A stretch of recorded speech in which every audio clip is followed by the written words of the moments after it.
Good morning, all of you. Myself, Dr. Amol Diada, Assistant Professor and Head of the Department, late Pushpati Patel Art and Science College, Risod. Now, today we are discuss the next lecture series topic is nothing but your air microbiology. Okay. We are firstly discuss the microbial interactions, and second B part of first unit semester 5th BSc final year HGBA University syllabus. B part is nothing but the air microbiology. Firstly, what is meant by air? Firstly, see the what is meant by air. How many number of different composition mainly present in the air. Why need the study of air microbiology? Now, today, period is nothing but the COVID-19, and today one of the most important role for transmission of microorganism from one place to another by air. Okay. नाव आज आपल्याला पाहायचं आहे BSc final year semester 5th environmental मायक्रोबायोलॉजीमध्ये first unit आपण पाहत होतो. त्यामध्ये आपण एअर मायक्रोबायोलॉजी आज हे बघणार आहे. एअर मायक्रोबायोलॉजी म्हणजे काय, एअर म्हणजे काय, त्यामध्ये कोणकोणते कंटेंट्स आहेत, कोणकोणते घटक आहेत, त्यानंतर कोणकोणत्या प्रकारच्या लेयर या ॲटमॉस्फिअरमध्ये या वातावरणामध्ये आपल्याला पाहायला मिळतात, आणि त्यामध्ये कोणकोणते प्रकारचे वेगवेगळे मायक्रो ऑर्गॅनिझम आहेत. या सर्व गोष्टीचा अभ्यास आपल्याला एअर मायक्रोबायोलॉजीमध्ये पाहायचा आहे. तुम्हाला असा प्रश्न पडला असेल की खरंच एअर मायक्रोबायोलॉजीचा अभ्यास एवढा महत्त्वपूर्ण आहे का? एअर म्हणजे काय, एअरमध्ये कोणकोणते घटक असतात, वातावरणामध्ये त्याच्या कोणकोणत्या लेअर प्रेझेंट्स आहेत, कोणकोणत्या लेअरमध्ये काय कंडिशन आहे, काय सिच्युएशन आहे, त्यामध्ये कोणकोणते मायक्रो ऑर्गॅनिझम प्रेझेंट असतात वेगवेगळ्या ॲटमॉस्फेरिक लेअरमध्ये, आणि या एअरमध्ये कोणकोणते वेगवेगळे मायक्रो ऑर्गॅनिझम आपण कोणकोणत्या इन्स्ट्रुमेशनच्या सहाय्याने आपण त्या एअरमधले मायक्रो ऑर्गॅनिझम आयसोलेट करू शकतो. मग मायक्रो ऑर्गॅनिझम आले की बेनिफिशियल मायक्रो ऑर्गॅनिझम आले, हार्मफुल मायक्रो ऑर्गॅनिझम आले. Harmful micro organism are those micro organism which are produce different types of disease or disadvantage. त्याला आपण हार्मफुल मायक्रो ऑर्गॅनिझम असे म्हणत असतो.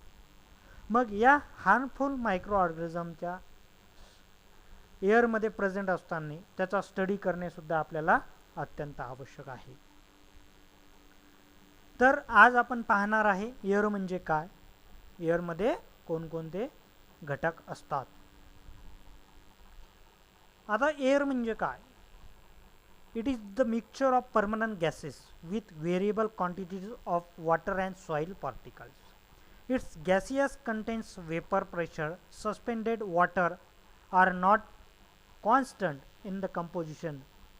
They vary depending upon the environmental conditions. Okay, means air मध्ये काही gases, वेगवेगळ्या प्रकारचे गॅसेस आपल्याला पाहायला मिळतील, आणि त्याच्यामध्ये काही थोड्या प्रमाणामध्ये वॉटरचे वेपर्स, सॉइल पार्टिकल्ससुद्धा आपल्याला त्याच्यामध्ये पाहायला मिळतील. मग आता कंपोजिशन ऑफ एअर काय काय आहे, तर 100% जे एअर आहे त्याच्यामध्ये कंपोजिशन आपण बघणार आहे. ही ते पाहू शकता तुम्ही. 20.09% ऑक्सिजन या वातावरणामध्ये हवेमध्ये असतो. त्याच्यानंतर सर्वात जास्त जो प्रमाण असते ते नायट्रोजन गॅसेसचं असते, 78.03%. त्याच्यानंतर कार्बन डायऑक्साईड 0.03% आणि हायड्रोजन 0.01% टू 0.03%. हे प्युअर एअरचं कॉन्सन्ट्रेशन हे आपल्याला पाहायला मिळत आहे. एअरमध्ये आपल्याला हे जे कॉन्सन्ट्रेशन आपण पाहत आहे हे प्युअर एअरचं आहे आणि याचं जे पर्सेंटेज आहे ते व्हेरिएशन असू शकते. It's totally depend on the types of air, place of present in that particular air, म्हणजे ते प्लेस कोणतं आहे, तिची एअरची क्वालिटी काय आहे आणि त्याच्या आजूबाजूचं वातावरण काय आहे याच्यावर त्याचं कॉन्सन्ट्रेशन डिपेंड राहणार आहे. परंतु हे जे आपण कॉन्सन्ट्रेशन पाहत आहोत स्क्रीनवर हे प्युअर एअरचं आहे. ऑक्सिजनमध्ये 0.09% ऑक्सिजन असायला पाहिजे, नायट्रोजनचं पर्सेंटेज 78.03 समथिंग असायला पाहिजे, कार्बन डायऑक्साईड 0.03% असायला पाहिजे, त्याच्यापेक्षा जास्त असेल तर अल्टिमेटली ती एअर खराब आहे, आणि हायड्रोजनचं पर्सेंटेज 0.01 टू 0.03% असायला पाहिजे. जर या एअरच्या कॉन्सन्ट्रेशनमध्ये जर कमी जास्त प्रमाणात आपल्याला वेगवेगळे घटक आढळले तर यावरून आपण असं म्हणू शकतो की ते एअरचं कॉन्सन्ट्रेशनमध्ये काहीतरी प्रमाणामध्ये कमी जास्त प्रमाणामध्ये आपल्याला ती एअर मिळत आहे, म्हणजेच ती प्युअर एअर नाही आहे असं आपण यावेळेस म्हणू शकतो. आता हे कॉन्सन्ट्रेशन झालं एअरचं. मग एअरमध्ये आता आपल्याला अभ्यास कशासाठी करायचा आहे एअर मायक्रोबायोलॉजीचा, तर याचे खूप सारे इम्पॉर्टन्स आहेत. ते आपण एअरची क्वालिटी चेक करणार आहे, ती एअर कोणत्या ठिकाणी आहे, त्या प्लेसमधली एअर चांगली आहे का नाही ते आपल्याला बघायला मिळणार आहे. त्या एअरच्या आजूबाजूला जे काही इन्व्हायरमेंटल कंडिशन्स आहेत त्या फुलफिल आहेत का नाही हे सुद्धा पाहण्यासाठी आपण एअर क्वालिटीवर आपण पाहू शकतो. त्या पर्टिक्युलर प्लेसमध्ये कोणतं मायक्रो ऑर्गॅनिझमचं प्रमाण जास्त आहे, म्हणजेच कोणत्या डिसीजचं प्रमाण जास्त आहे, म्हणजेच पब्लिक हेल्थ स्टेटस चेक करण्यासाठी सुद्धा याचं खूप सारं महत्त्व आपल्याला पाहायला मिळते. म्हणून आपण एअर मायक्रोबायोलॉजीचा अभ्यास आपण करणार आहोत. तर हे आपण कॉन्सन्ट्रेशन पाहिलं. आता नेक्स्ट आपण बघणार आहे की air it is a mixture of permanent gases with variable quantities of water and soil particle. आता याच्यामध्ये आपण पाहणार आहे एअरचे ॲटमॉस्फेरिक लेअर कोणकोणते आहेत. या वातावरणामध्ये त्याच्या लेअरच्या आपण विभागणी केलेली आहे आणि त्यानुसार त्या एअरच्या आपण लेयर्स ज्या आहेत त्या विभागलेल्या आहेत. त्या कोणकोणत्या आहेत ते पाहू. Describe the atmospheric and it's layer. The atmospheric consists of 79% of nitrogen, 21% of oxygen, 0.034% of CO2 or trace amount of some other gases. It is saturated with some amount of water vapors and some amount of soil particles, means dust. The atmospheric is divided into the three major regions which are as follows. Atmospheric layer divided into the three major categories. First one is the troposphere, second one is the stratosphere and third one is the ionosphere. आता troposphere म्हणजे काय आपण पहिल्यांदा बघणार आहे. It is the region nearest to the earth surface. It lies approximately up to the 1 to 16 kilometre from the surface of the earth and ends into the stratosphere. The region of the troposphere in the versatility of the stratosphere is called as tropopause. Troposphere हे सर्वात आपल्या अर्थ सरफेसवरचा जो भाग आहे त्याला आपण म्हणणार आहे ट्रोपोस्फियर. ट्रोपोस्फियरमध्ये अर्थपासून वरच्या भागामध्ये आकाशाकडे 1 ते 16 किलोमीटर अंतर जर असेल तर या अंतरातल्या ॲटमॉस्फेरिक लेअरला आपण म्हणणार आहे simply as a troposphere. No doubt earth पासून ही जी लेयर आहे ती स्टार्ट होत आहे. त्यामुळेच या लेयरमध्ये सॉईल डस्ट पार्टिकलचं प्रमाण जास्त असणार आहे, धुळीचं प्रमाण जास्त असणार आहे. एअरच्या कॉन्सन्ट्रेशनमध्ये सॉईल आले की तिथं नंबर ऑफ वेगवेगळ्या प्रकारचे pathogenic micro organism, harmful micro organism आले. त्याचं कॉन्सन्ट्रेशनसुद्धा आपण पाहायला त्याच्यामध्ये व्हेरिएशन येणारच आहे.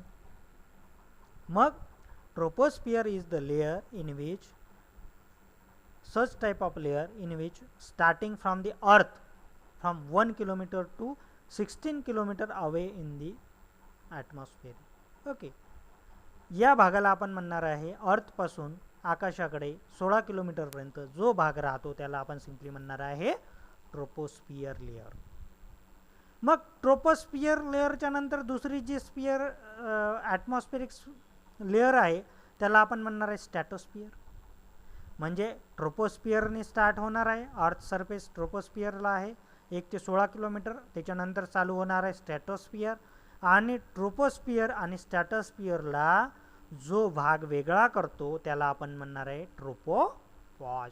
त्याला काय म्हणणार आहे आपण? ट्रोपोपॉज.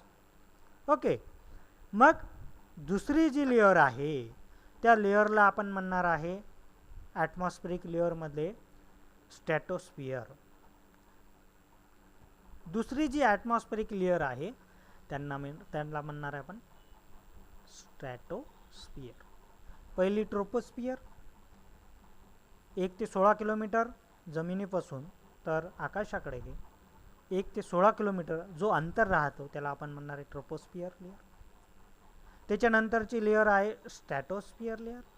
स्टॅटोस्फियर लेयर 16 किलोमीटर ते 48 किलोमीटर आकाशामधलं अंतर, आकाशाच्या पोकळीमधलं जे अंतर स्पेस आहे त्याला म्हणणार आहे आपण स्टॅटोस्फियर लेयर. मग याची सुरुवात स्टॅटोस्फियर लेयरपासून होते आणि याचा शेवट आयनोस्फियर लेयरमध्ये जाऊन राहणार आहे. आणि स्टॅटोस्फियर आणि आयनोस्फियर लेयरला जो भाग वेगळा करतो त्याला आपण म्हणणार आहे स्ट्रॅटोपॉज. त्याला काय म्हणणार आहे आपण? स्ट्रॅटोपॉज. मग नो डाऊट स्टॅटोस्फियर या लेयरला अजूनसुद्धा आपण एक लेयर म्हणत असतो.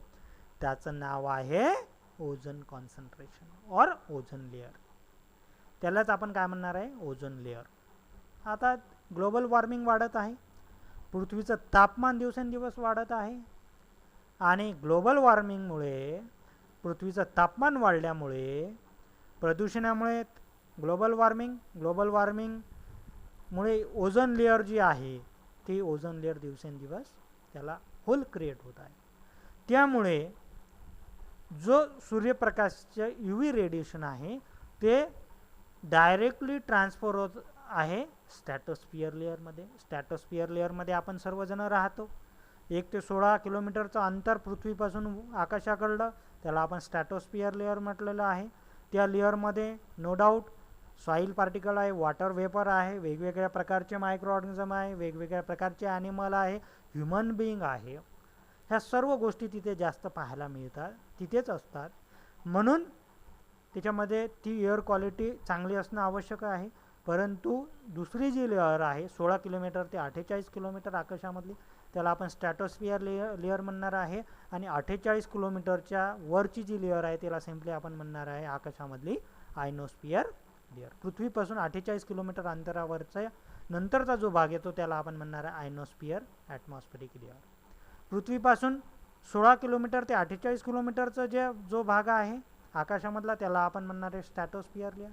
स्टॅटोस्फियर लेअरमध्ये काही प्रमाणामध्ये मायक्रो ऑर्गॅनिझम आढळतील आणि आयनोस्फियरमध्ये अतिशय कमी प्रमाणामध्ये याचं आपल्याला मायक्रो ऑर्गॅनिझमचं प्रमाण पाहायला मिळते. कारण इथे ऑक्सिजनचं प्रमाण अत्यल्प राहणार आहे आणि स्टॅटोस्फियरमध्ये आपण जे प्रमाण आहे ते सम अमाऊंटमध्ये ऑक्सिजनचं राहणार आहे. यालाच आपण स्टॅटोस्फियर लेअरलाच आपण ओझोन लेअर म्हणतो. ग्लोबल वॉर्मिंग प्रदूषणामुळे होत आहे.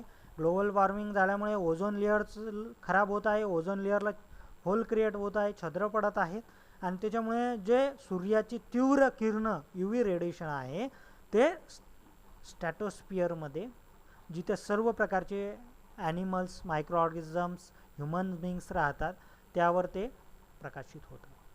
म्हणजेच काय, ही स्टॅटोस्फिअर लेअरसुद्धा सेव्ह ठेवणं आपल्याला अत्यंत आवश्यक आहे.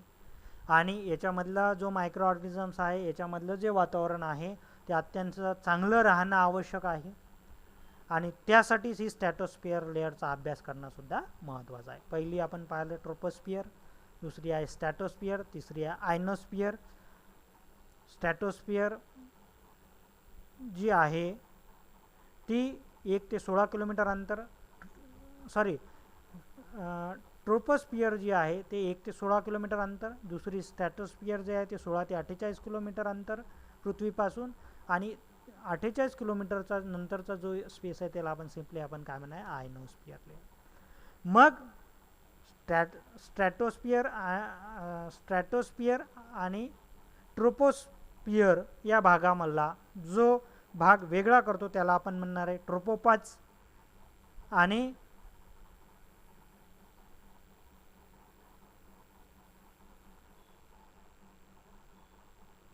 आणि स्ट्रॅटोस्फिअर आणि आयनोस्फिअर भागाला जो भाग वेगळा करणार आहे त्याला आपण म्हणणार आहे स्ट्रॅटोपॉज. आयनोस्फिअर लेअरमध्ये ऑक्सिजनचं प्रमाण अत्यल्प राहणार आहे, त्यामुळे मायक्रो ऑर्गॅनिझमचं प्रमाण कमी राहणार आहे. सॉईल पार्टिकल, वॉटर वेपर्स तिथे राहणार नाही.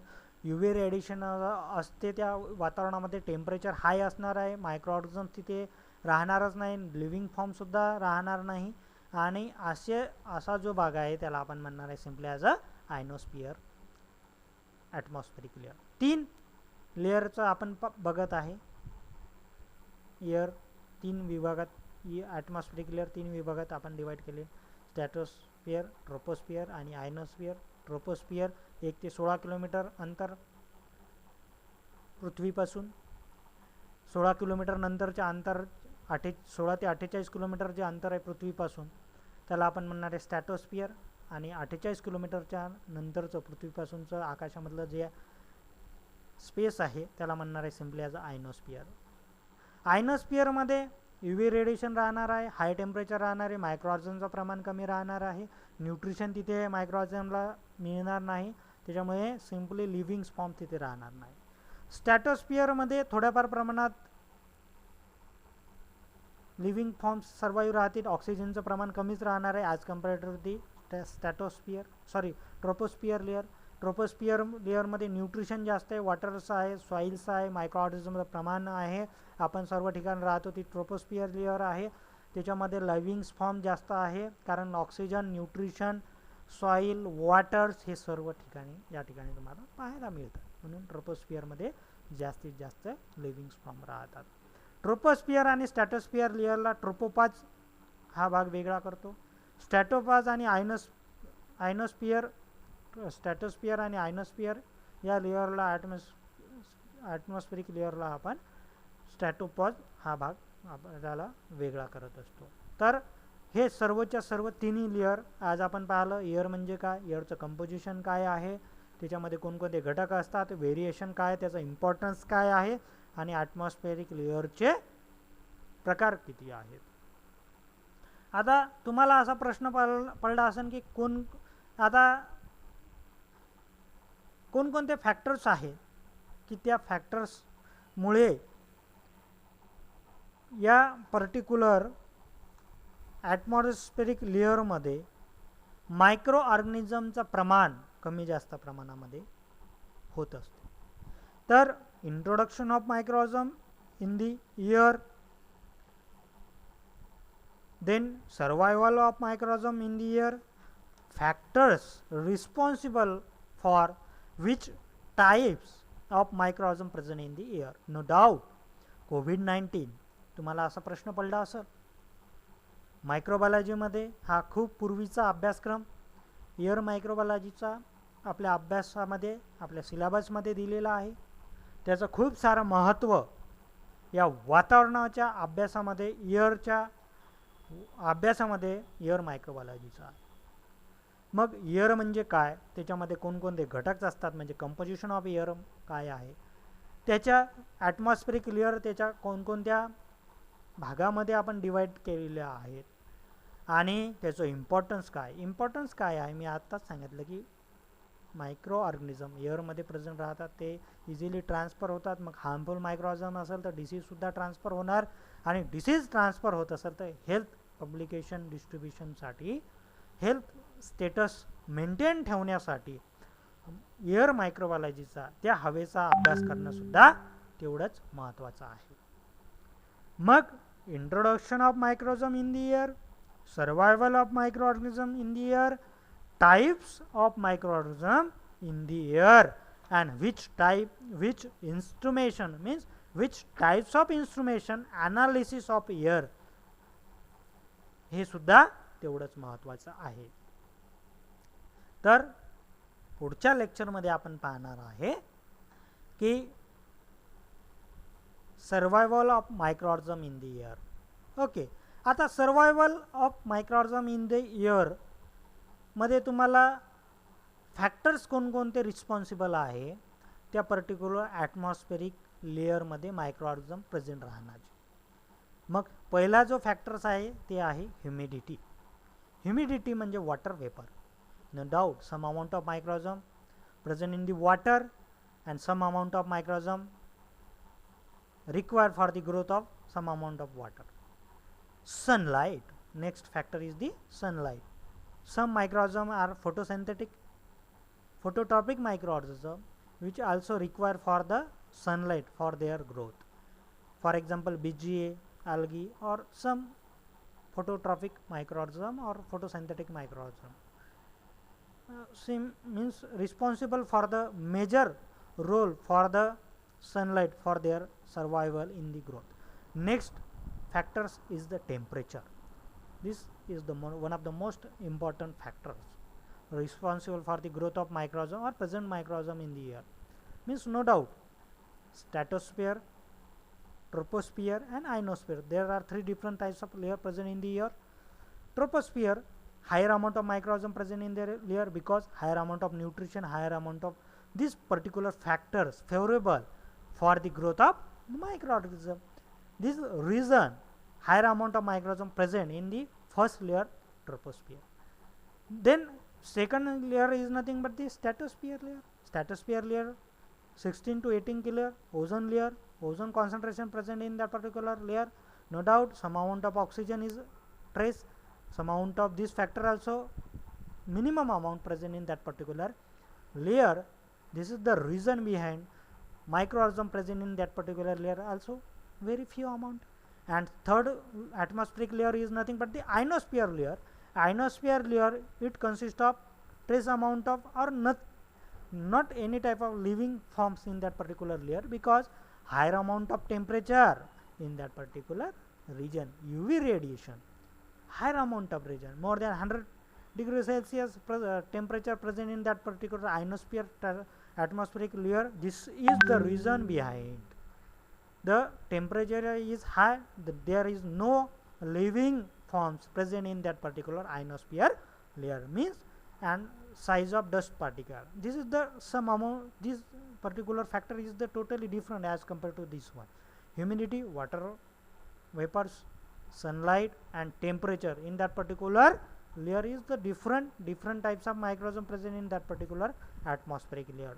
Size of dust particle atmospheric layer मध्ये, ट्रोपोस्फियर लेयर मध्ये साइज ऑफ डस्ट पार्टिकल जास्त राहते, त्याच्यामुळे मायक्रोऑर्गॅनिझम सुद्धा डस्ट पार्टिकल मध्ये जास्त राहतील आणि डस्ट पार्टिकल मध्ये मायक्रोऑर्गॅनिझम प्रेझेंट राहतील तर तिथे ते प्रोटेक्शन सुद्धा त्या मायक्रोऑर्गॅनिझमला राहणार आहे. तर हा भाग आपण येणाऱ्या लेक्चरमध्ये याच्यामध्ये डिटेल्समध्ये हे आपण पाहणार आहे. तर आता नेक्स्ट प्रश्न तुम्हाला असा पडला असेल की कोणकोणते मायक्रोऑर्गॅनिझम प्रेझेंट राहतील. वेगवेगळे मायक्रोऑर्गॅनिझम कोणकोणते प्रेझेंट राहतील एअरमध्ये. तर एअरमध्ये सर्वच प्रकारचे मायक्रोऑर्गॅनिझम आपल्याला पाहायला मिळते. याचा इम्पॉर्टन्स काय? पब्लिक हेल्थ स्टेटस चेक करण्यासाठी त्या एरियामध्ये त्या रिजनमध्ये हवेचं प्रमाण किती आहे, घटक कोणकोणते आहेत, त्याच्यामध्ये कोणकोणती व्हेरिएबिलिटी आहे, वेगळेपण आहे आणि कोणकोणते मायक्रोऑर्गॅनिझम प्रेझेंट आहे, हे सर्व अभ्यास करण्यासाठी एअर मायक्रोबायोलॉजीचा अभ्यास वेगवेगळ्या ॲटमॉस्फेरिक लेअरमध्ये वेगवेगळ्या रिजनमध्ये वेगवेगळा असू शकतो, म्हणून हा अभ्यास अतिशय महत्त्वाचा आहे. तर आपण नेक्स्ट लेक्चरमध्ये कोणकोणते मायक्रोऑर्गनिझम एअरमध्ये असतात आणि कोणकोणते इन्स्ट्रुमेशन नावडेज आपण तो वापर करतो, त्याच्यामुळे एअरचे ॲनालिसिस आपल्याला पाहायला मिळते. तर ते आपण नेक्स्ट लेक्चरमध्ये पाहणार आहे. थँक्यू.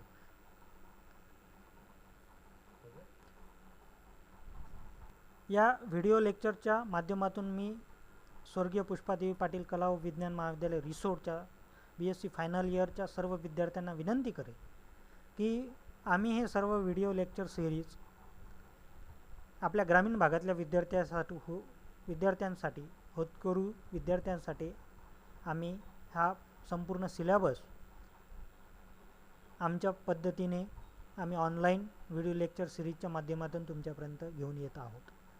निश्चितच महाराष्ट्र शासनाने विद्यापीठाने काही दिवसापूर्वी आम्हाला तशा प्रकारचे निर्देशसुद्धा दिले होते, परंतु आमच्या ग्रामीण भागातला विद्यार्थी कोणत्याही प्रमाणामध्ये मागे राहिला नाही पाहिजे. हा आमचा प्रमुख उद्देश असून जेवढ्या विद्यार्थ्यांना शक्य असेल तेवढ्या विद्यार्थ्यांनी हे ऑनलाईन व्हिडिओ लेक्चर करावे, जेणेकरून त्यांचा सिलेबससुद्धा पाठीमागे राहणार नाही, त्यांच्या कन्सेप्ट क्लिअर होतील आणि निश्चितच त्यांच्या अभ्यासामध्ये त्यांना अभ्यास करण्यासाठी त्यांना मदतगार होईल. तरी मी या माध्यमातून सर्व विद्यार्थ्यांना विनंती करेल की शक्यतोवर होईपर्यंत तुम्ही व्हिडिओ लेक्चरच्या माध्यमातून सिलेबसचा अभ्यासक्रमाचा जरूर अभ्यास करावा. धन्यवाद.